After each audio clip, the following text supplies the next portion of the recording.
요한복음 14장은 고별 설교입니다. 예수님께서 이제 하루가 지나면 내일 십자가를 지시는 그러한 날이죠. 제자들에게 이 고별 설교를 하시면서 오늘 24장 25절부터 31절까지를 보시면 성령님에 대해서 설명해 주시는, 직접 성령님에 대해서 설명해 주시는 그런 본문이죠.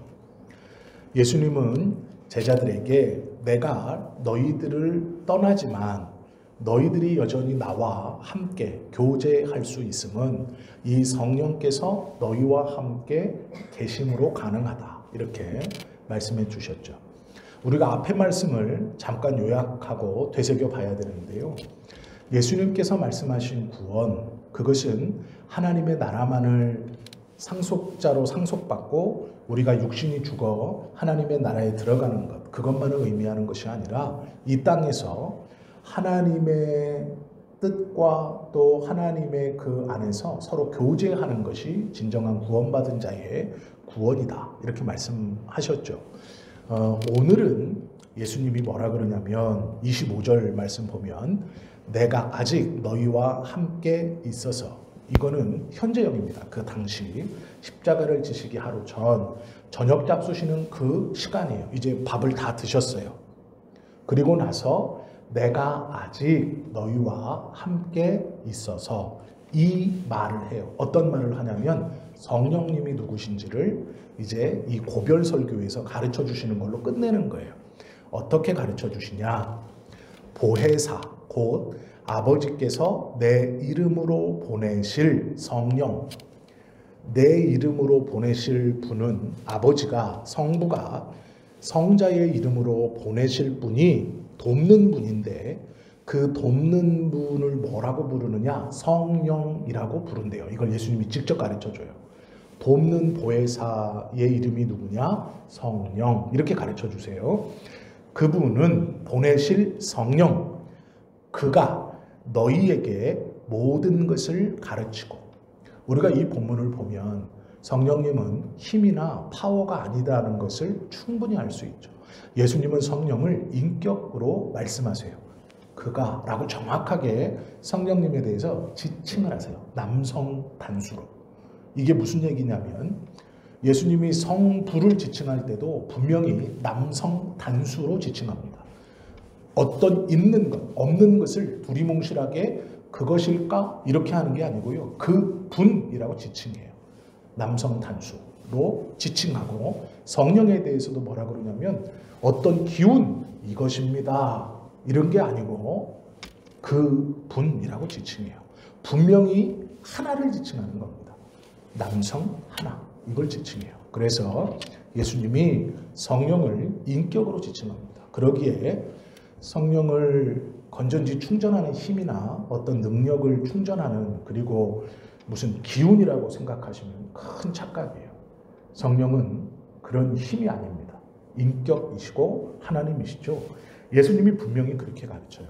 그리고 이 성령님이 무엇을 하느냐? 너희에게 모든 것을 가르치고, 가르친다는 것은 비물질이 할 수 있는 게 아닙니다. 가르친다는 것은 인격체가 하는 거예요.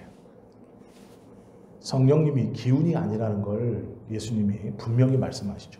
가르치고 내가 너희에게 말한 모든 것을 생각나게 하리라.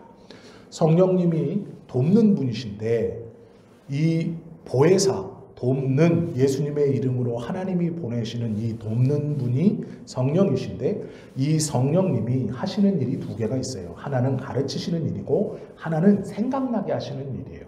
그러면 어떤 걸 생각나게 하느냐? 예수님이 말씀하신 모든 것이에요.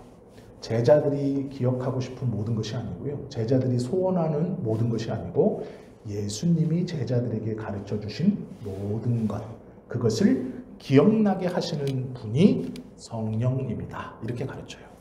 성령님이 하시는 두 가지 큰 사역, 하나는 가르치시고 하나는 기억나게 하시는데, 이 기억나게 하는 것, 무엇을 기억나게 하느냐?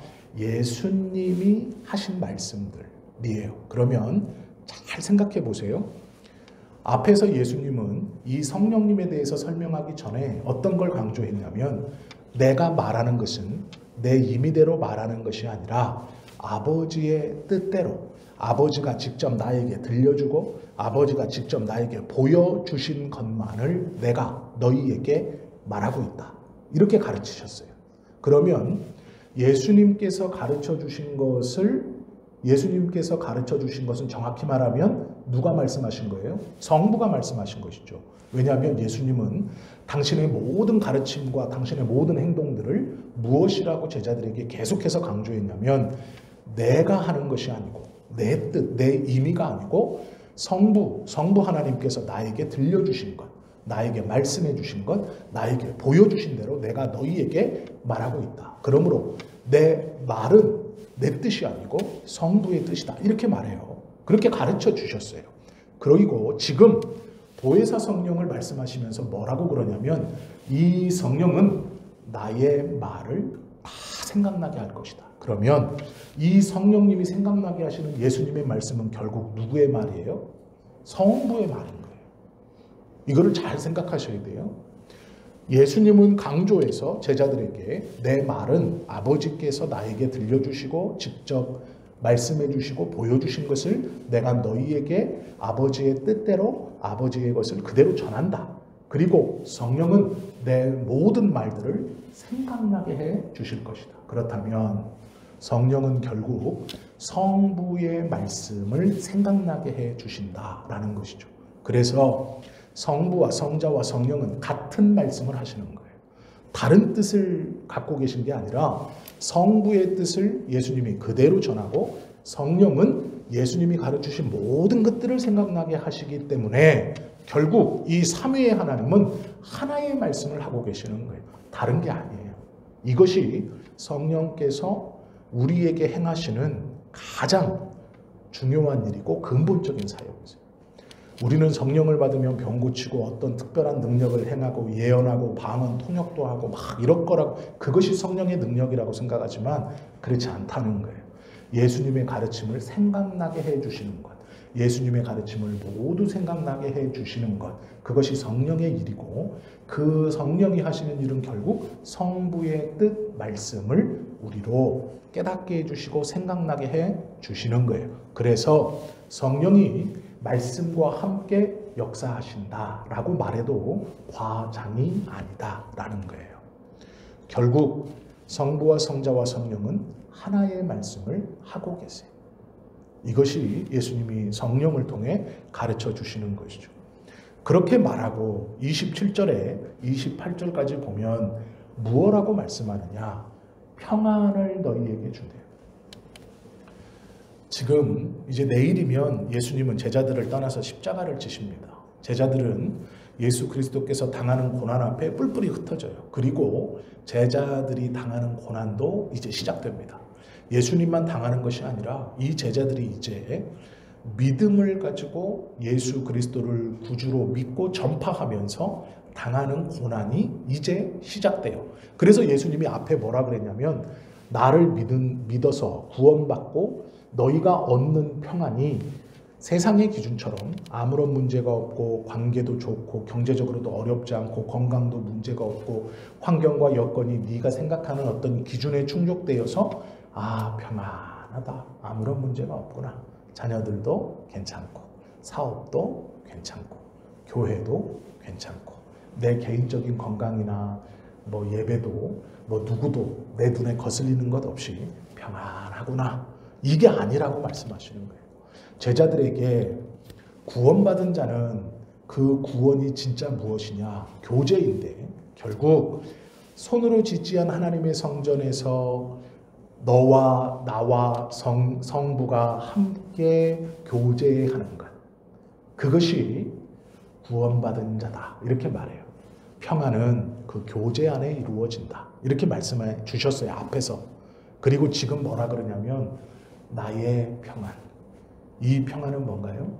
하나님과 교제하며 누리는 평안이에요. 세상에서 주는 평안이 아니고 세상적 기준의 평안이 아니고 예수님을 핍박하고 조롱하고 예수님의 가르침에 대해서 반대하고 꼬투리를 잡으려고 하지만 예수님께서 하나님과의 관계 속에서 그 교제 속에서 누리시던 평안, 십자가를 앞에 두고도 누리시는 그 평안을 제자들에게 준다.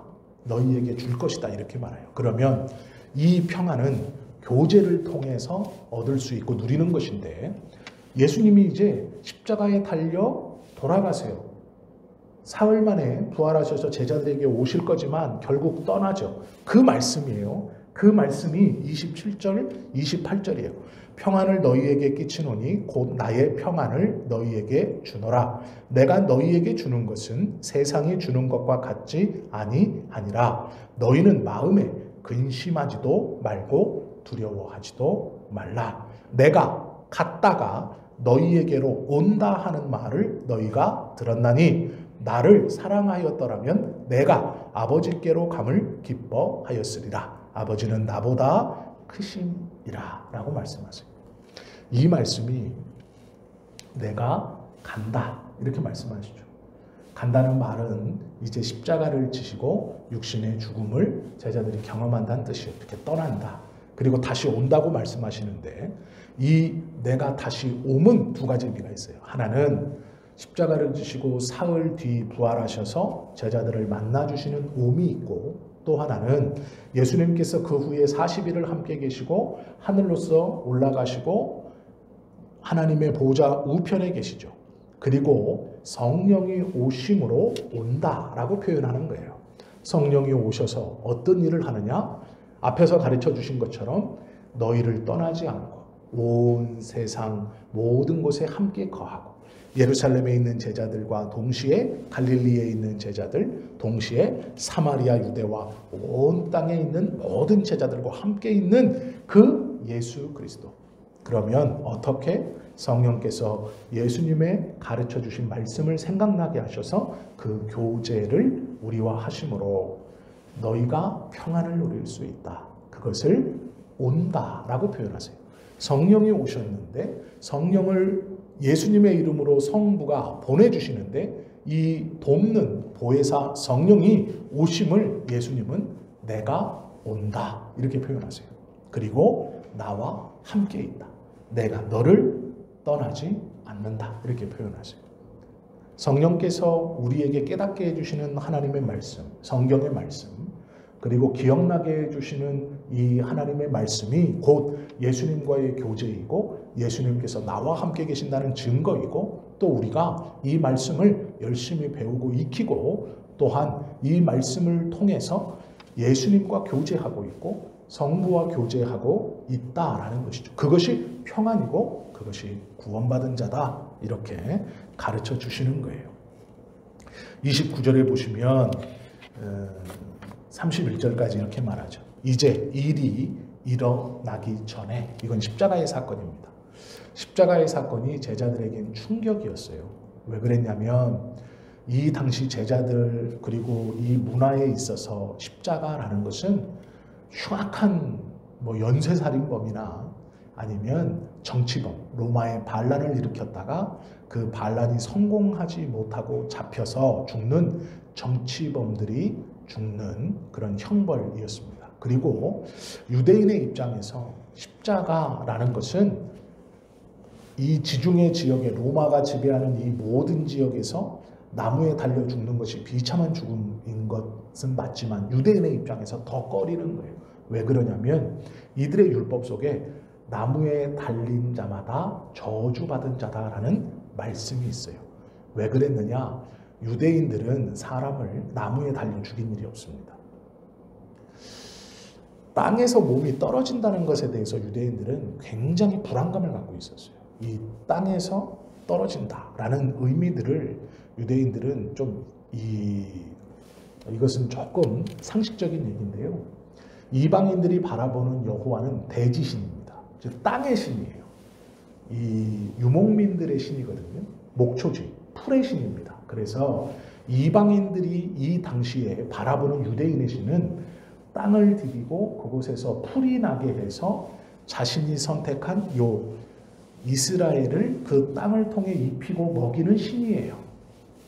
그래서 이 애굽에서 왜 이들을 다 끌어가지고 처음에는 고센 땅에 두었냐면 고센 땅이 목초지가 있는 양과 염소를 키우는 목초지가 있는 땅입니다. 그래서 그 땅을 요구했고 그 땅을 주었어요. 그러면서 애굽 왕이 내 약대와 내 염소와 내 양도 너희가 키워줄 수 있겠느냐라고 부탁했고 그 고센 땅에서 처음에 이스라엘 백성들이 야곱을 통해 이주했을 때 고센 땅에서 한 일은 자신들의 양 키우는 일 그리고 애굽의 왕의 이 양을 키우는 일이었어요.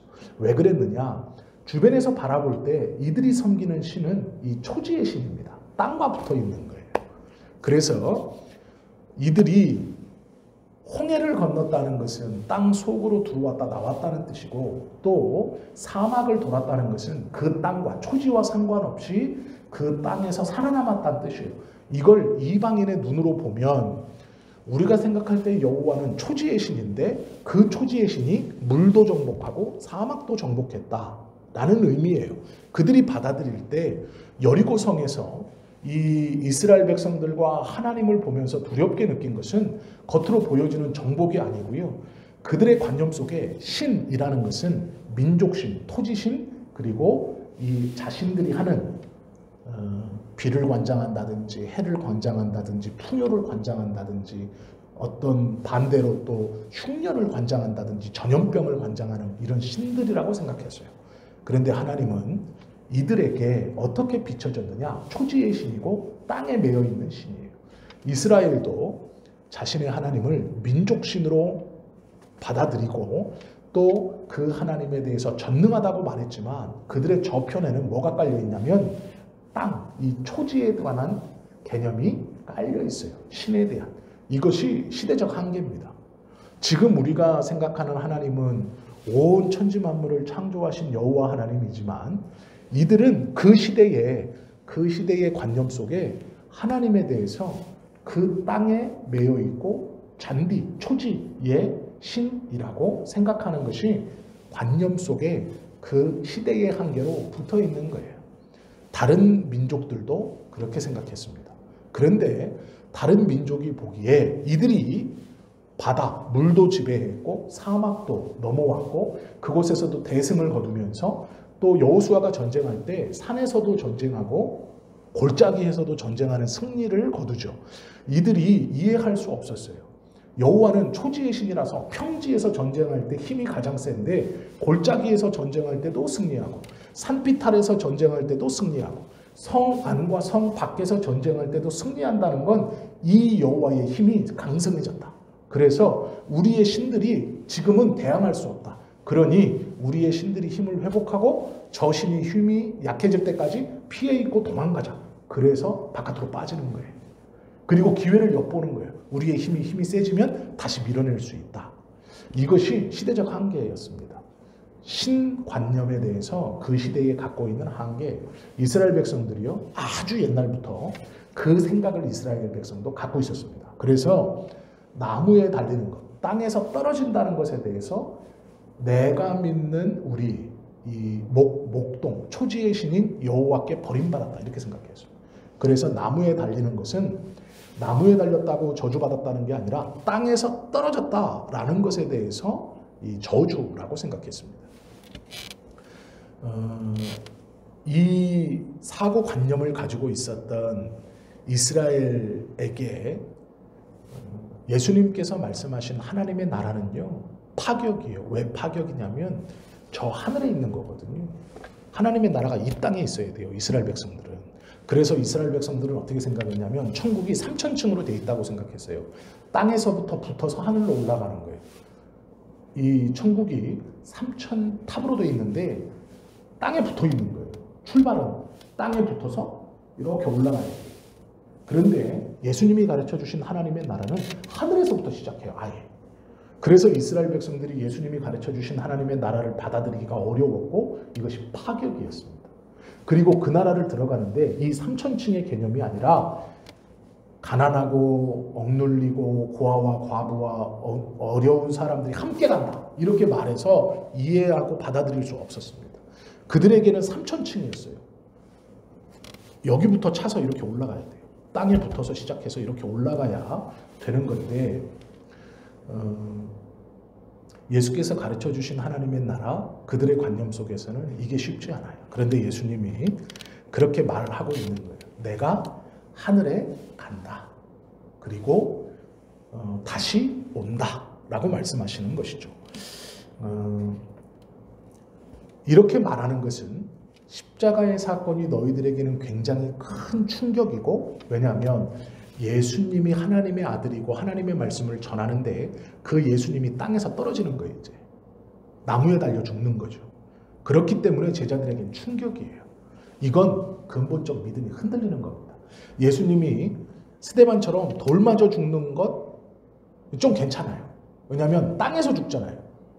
그런데 나무에 달려 죽는다, 십자가에서 죽는다, 땅에서 떨어져 죽는다, 하나님의 아들이, 이건 이스라엘뿐만 아니라 예수님의 제자들이 예수님의 죽음을 받아들일 때도 그들의 시대적 한계 속에서 도저히 받아들일 수 없는 얘기, 이해할 수 없는 얘기. 그래서 그렇게 십자가에 달린다는 것에 대해서 베드로가 분노하는 겁니다. 하나님의 아들이라고 하고 하나님의 말씀을 전하는 당신이 땅에서 떨어져 죽는다니요. 이건 믿음의 근본이 아닌 거예요. 하나님을 믿는 자의 근본이 완전 달라지는 거예요. 물에 빠져 죽는다니요 라는 말과 똑같은 거예요. 있을 수 없는 얘기입니다. 근데 예수님이요, 그 일이 너희에게 충격이기 때문에 내가 이렇게 말해준다, 이런 말이에요. 제자들에게. 그리고 나서 이렇게 말하죠. 너희에게 말한 것은 일이 일어날 때에 너희로 믿게 하려 함이라. 뭘 믿게 하느냐? 예수님께서 여태까지 가르쳐 준 것. 땅에서 떨어져 죽는 이 하나님께 버림받았다고 믿는 신앙의 근간이 흔들리는 그 일이 십자가예요. 단순히 십자가가 잔인해서가 아니고 나무에 달린 자마다 저주를 받을 것이다. 그거의 근본적 의미는 땅에서 떨어진 자는 하나님께 버림받았다고 믿고 있는 이 시대적 한계에 갇혀 있는 제자들에게 하나님의 아들이라고 스스로 말씀하신 그 예수님이 나무에 달려 십자가에 달려 죽는 그것은 도저히 받아들일 수 없는 일이에요. 이건 이해가 안 됩니다. 납득이 안 되는 거예요. 그런데 예수님이 그러는 거예요. 그 일이 그렇게 충격이나 내가 이 말을 가르치는 것은 너희로 그 신앙이 흔들릴 만한 사건 속에서도 믿게 하려 함이라. 굳게 하려 함이라. 흔들리지 않게 하려고 내가 다시 가르쳐 준다라는 거예요. 그래서 구원이라는 개념 자체를 완전히 바꿔서 가르쳐 주신 거예요. 구원은 교제다. 하나님과의 교제다.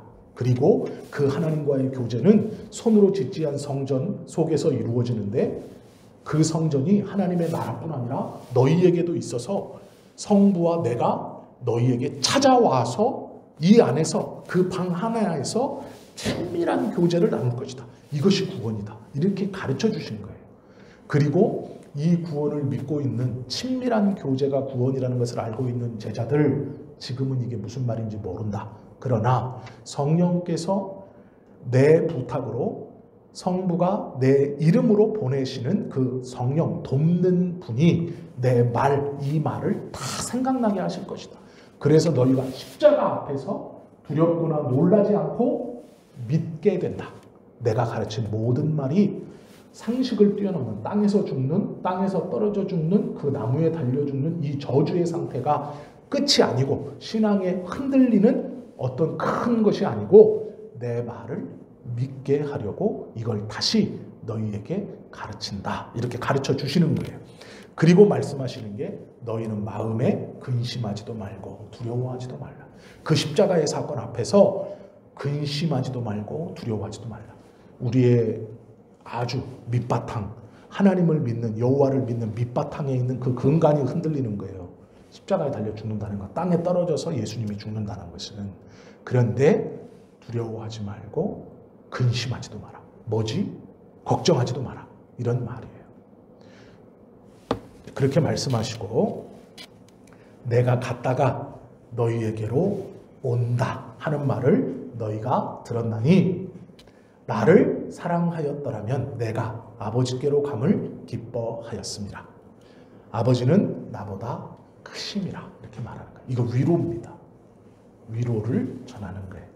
그리고 나서 이제 일이 일어나기 전에 너희에게 말한 것은 일이 일어날 때에 너희로 믿게 하려 함이라. 무엇을 믿게 하려 하는 것인지 이해가 되시죠 이제. 그리고 이후에는 내가 너희와 말을 많이 하지 아니하리니 이 세상에 임금이 오겠습니다. 이게 사탄이 온다는 얘기입니다.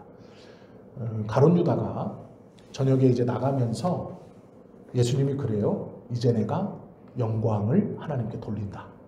시작되었다. 이렇게 말하고 이 일이 있은 후에 예수님이 십자가에 달려 죽으신 후에 부활하신 몸으로 너희와 말을 많이 하지 않겠다. 그 이유가 뭐냐면 세상 임금 사단이 온다. 그런데 이 세상의 임금이 나와 관여없다. 이렇게 선언하세요. 뭐라고 말하시냐면 그러나 그는 내게 관계할 것이 없다. 이렇게 선언하세요. 이것도 이해를 잘 하셔야 돼요. 오직 세상의 임금은 나와 관계할 것이 없고 나는 오직 누구와 관계하고 있냐? 내가 아버지를 사랑하는 것과 아버지께서 명하신 대로 행하는 것을 세상이 알게 하려 함이로라. 일어나라 여기를 떠나자. 이 본문의 해석이 예수님이 십자가에 달려 이제 좀 내일이면 돌아가시는데 그 사건에서 제자들이 믿음의 근간이 흔들리는 일입니다. 그런데 걱정하지도 말고 근심하지도 말고 놀라지 마라. 내가 그래서 너희에게 이 말들을 다 가르쳤다. 그러나 지금은 너희가 이해하지 못하지만 성령이 오심으로 내가 가르친 모든 말들이 다 생각나게 해서 너희가 이 십자가의 사건과 그 진리가 무엇인지 믿게 하게 하려 함이라. 그러므로 너희는 예수님이 그러시죠. 예루살렘을 떠나지 말고 성령 받기 전까지 흩어지지 말라 그래요. 이유가 뭘까요? 이것 때문이에요. 이해하지 못하니까. 성령님이 오셔야 이해가 되니까. 하나님의 구원의 계획, 예수님께서 십자가를 지시는 것이 사탄과 관계된 게 아니에요. 그래서 어떤 말씀을 전할 때 일부 목사님들이 사탄 속죄서를 이야기해요.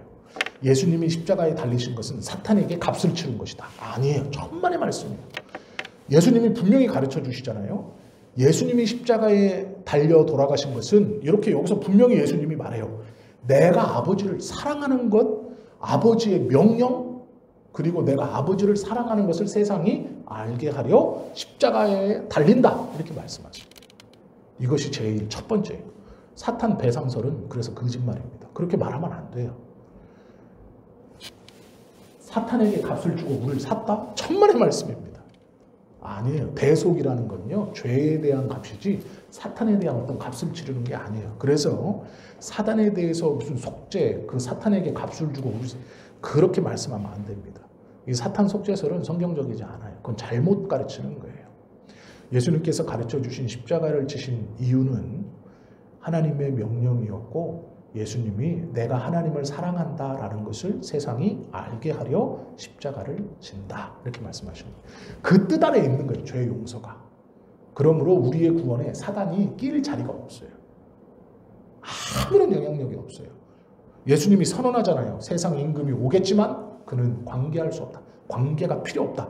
오직 나는 성부의 명령과 내가 그를 사랑함을 세상에 알게 하기 위해서 십자가를 진다. 이 말이 뭐냐면 너희도 그렇다라는 거예요. 성령이 우리에게, 이 제자들에게 예수님의 말씀을 생각나게 해주시면 사단이 너희와 관계가 없다라는 것을 깨닫게 해주시는 거예요. 그러므로 매이면 안 돼요. 두려워해서도 안 돼요. 넘어져도 사탄이고 내 삶에서 안 좋은 일은 사탄이고 아니에요. 병 걸려 사탄이고 예수님 이름으로 선포하세요. 사단아 물러가라. 아닙니다. 그런 경우도 있을 수 있겠죠. 제가 영적인 세계를 다 알지 못하지만 그러나 적어도 성경적으로는 그렇지 않아요.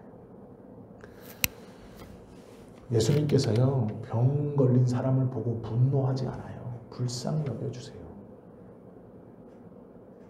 병 걸린 사람이 사단 때문이라면 먼저 분노하셔서 사단을 쫓아주셨겠죠. 아니에요. 그런데 먼저 불쌍히 여기세요. 귀신 들린 자를 보고 분노하는 게 아니에요. 불쌍히 여겨주세요. 그리고 쫓아내주세요. 이 관계를 뒤바꿔서 생각하시면 안 돼요. 사탄이 우리의 삶을 쥐고 있는 게 아니에요. 하나님이 우리의 삶을 끌고 가시는 거예요. 그러므로 우리는 핑계할 수 없어요. 죄 때문이에요. 사탄 때문이에요. 아니요, 그거 핑계예요. 예수께서 십자가에 지심은 그 모든 것들에서 사단이 우리와 관계가 없다는 걸 선언하신 거예요. 그러므로 우리가 어떤 안 좋은 것, 죄를 가지고 죄 때문에 그렇습니다. 그래서 죄를 물리치는 대적 기도를 하면 됩니다. 사탄 때문입니다. 그래서 사탄을 물리치는 대적 기도, 그거 아닙니다. 예수님은 그렇게 가르치지 않아요. 오늘 이 말씀을 잘 보시면서 두 가지를 기억해야 돼요. 하나는 성령의 주된 사역이 무엇인가? 하나님, 즉 예수님의 말씀을 가르쳐 주시는 것이에요. 그러면 우리가 오늘 이 성경의 말씀을 함께 나누고 이 말씀의 진리를 깨달으면 2000년 전에 제자들이 갈릴리 호숫가에서 예수님과 대화를 나누며 했던 그 교제, 그것이 우리에게도 지금 일어나고 있는 교제라는 거예요. 성령님이 성경에 있는 예수님의 말씀을 우리로 깨닫게 해주시고 기억나게 해주시는 것, 그것이 예수님과 하나님과 내가 지금 교제하고 있다는 거예요. 그러므로 1세기에 이 말씀을 받은 제자들만 예수님과 교제하는 게 아니라 성령님을 통해서 우리도 지금 예수님과 교제하고 있다라는 거예요. 그래서 하나님의 집이 기도하는 집이라고 말씀하는 거예요. 성경은요, 하나님의 집에 대해서 설교하는 집이라고 말하잖아요. 찬양하는 집, 죄송한 얘기지만 그렇게도 말하네요. 예수님이요, 내 집은 만민이 기도하는 집이라고 가르쳐요. 기도하는 집이 뭡니까? 하나님의 뜻을 깨닫는 과정이에요. 이것이 무엇이냐면 하나님과 교제하는 상태예요. 기도할 때 성령님을 통해서 예수님의 말씀을 기억나게 하시고 그것이 하나님과의 교제, 구원이에요. 구원받은 자의 모습이에요. 그렇기 때문에 교회를 통해 예수님은 하나님께 기도하는 집이라고 말씀하십니다. 그러면서 성경은요, 기도에 대해서 또 자세히 가르쳐 주시죠. 이방인처럼 주원부원하지 마라. 했던 말 또 하고 막연하게 내 기도 들어주실 때까지 하지 마라. 이거 우상숭배자들이 하는 기도 방법입니다. 들어줄 때까지. 엘리야와 이방인들이 싸울 때 보면 기도를 시작하고 불이 안 떨어지자 몸 막 이렇게 하고 그러잖아요. 성경에 보면 피를 냈다 막 이런 말씀이 있잖아요. 들어줄 때까지 하는 거예요. 기도하고. 몸 찢어가면서 피 흘려가면서 기도해 줄 때까지, 불 떨어뜨려 줄 때까지. 그러나 안 떨어주죠. 그 이방인들이 하는 기도라서 그래요. 모든 기도를 들으시기 때문에 그렇게 할 필요 없어요. 그러니까 이런 오해들을 빨리 벗으셔야 돼요. 성령의 사역은 절대로 병 고치는 것이나 예언하는 것이나 어떤 막 신비한 힘을 행하는 게 아니에요. 진짜 성령의 힘은 예수님의 모든 말씀을 기억나게 해주시고 예수님의 말씀의 전의를 깨닫게 해주시는, 가르쳐 주시는 사역이에요. 이것이 성령님의 중요한 사역이고 이것을 통해 오늘 우리도 예수님과 교제할 수 있다라는 것이고요. 또 하나는 성령의 보내주심의 결과로 이 말씀을 기억나게 하심으로 평안을 주시려고 하는 거예요. 평안. 그래서 성령님의 큰 이 두 가지의 사역은 하나는 예수님의 말씀을 기억나게 해 주셔서 결국 평안을 누리게 하는 거예요. 환경이 다 안정돼서 누리는 평안이 아니라 말씀을 깨닫고 기억나게 해 주셔서 예수님과의 교제 속에서, 하나님과의 교제 속에서 누리는 평안이에요. 이 평안이 구원받은 자의 상태입니다. 예수님의 말씀은 곧 하나님의 말씀이에요. 이 하나님의 말씀대로 예수님이 가르쳐 주셨고 이 예수님의 말씀을 그대로 성령님은 깨닫게 해주시고 그것을 가르쳐 주시는 분이에요. 그렇기 때문에 우리가 오늘 하나님의 말씀을 함께 나눈다. 그리고 이 말씀을 깨닫는다. 그리고 그 말씀으로 기도한다라는 것은 그것이 평안의 조건이고 예수님이 주시는 누려주셨던 그 평안을 우리가 누린다는 것이고 또 이것이 구원받은 자라는 증거예요. 그렇기 때문에 다른 것에서 구원의 증거를 찾으시려고 하면 안 돼요. 다른 어떤 것을 사모하는 것보다 하나님의 말씀을 알아가는 것 또한 기도하는 것, 이 두 가지를 사모해야 돼요. 초대교회에 성령 받은 예수님의 제자들이요 7 집사를 세운 이유가 그거예요. 우리는 말씀을 전하는 것과 기도하는 일에 전무하겠다라는 거예요. 왜요? 이게 제일 중요합니다. 우리도 마찬가지. 우리도 예수님의 십자가의 죽으심으로 우리에게 너희는 이라고 말씀하시면서 우리에게 명령을 했죠. 그런데 그 명령을 하실 때 뭐라고 하셨냐? 제사장이요, 선지자요, 왕이다 라고 말씀하신 것이 아니고 똑같이 이 말씀이에요. 너희는 말씀을 전하는 것, 깨닫고 읽고 알아가는 것, 그리고 또 하나가 기도예요. 그래서 성도에게, 진짜 성도에게 중요하게 여겨야 되는 두 가지. 예수님의 말씀을 기억나게 하시는 성령과 동행한다면 그 말씀을 제대로 하는 것이고, 또 하나는 기도예요. 그리고 이 두 가지가 된 하나님의 백성에게 명령하시는 삶의 태도, 전도인 거죠. 이걸 전하는 것. 그리고 요 세 두 가지와 요 한 가지의 행실이 된 이 사람에게 그 본바탕, 가장 기본에 무엇이 있어야 되느냐? 율법. 이 율법이 뭐예요? 하나님을 내 몸처럼 사랑하고 내 이웃을 사랑하는 이거예요. 내 생명처럼 사랑하고 내 이웃을 사랑하고. 요 5가지밖에 없어요. 예수님이 가르쳐 주신 건 이거예요. 이것이 어쩌면 복음이라고 말할 수 있는 겁니다. 이것을 붙들고 있는 것이 성숙한 성도의 모습이에요. 그렇다면 우리의 기도가 무엇을 가장 앞세워야 되는가? 예수님의 말씀을 깨닫게 해주시는 성령님, 예수님의 말씀이 무엇인지를 가르쳐 주시는 성령님, 그 성령님이 내 안에 계시고 내가 그 성령님이 원래 행하시는 그 일을 위해서 기도할 때 성령은 기뻐하시겠죠. 그런데 우리는 이 성령님을 병 고치는 일에 힘을 좀 써주세요. 형통하는 일에 힘을 좀 써주세요. 부자 되는 일에 힘을 좀 써주세요. 이렇게 자꾸 다른 쪽으로 쓰고 있는 거예요.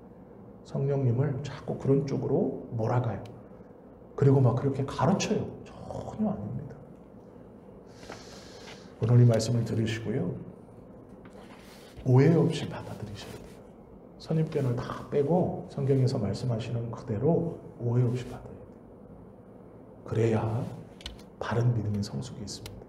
내가 가지고 있는 어떤 필터, 내가 가지고 있는 선입견, 내가 생각하는 신학, 내가 생각하는 믿음, 내가 생각하는 어떤 예수를 믿으면, 하나님을 믿으면 어떻게 된다라는 미리 갖고 있었던 거 다 빼고 그거 다 흐트러뜨려서 없애버리고 예수님이 가르쳐 주신 그대로 예수님께서 고별설교에서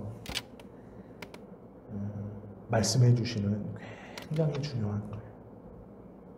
그리고 나서 예수님이요, 이제 감람산을 향해 걸어가시면서 뭐라 그러냐면 포도나무 이야기를 하세요.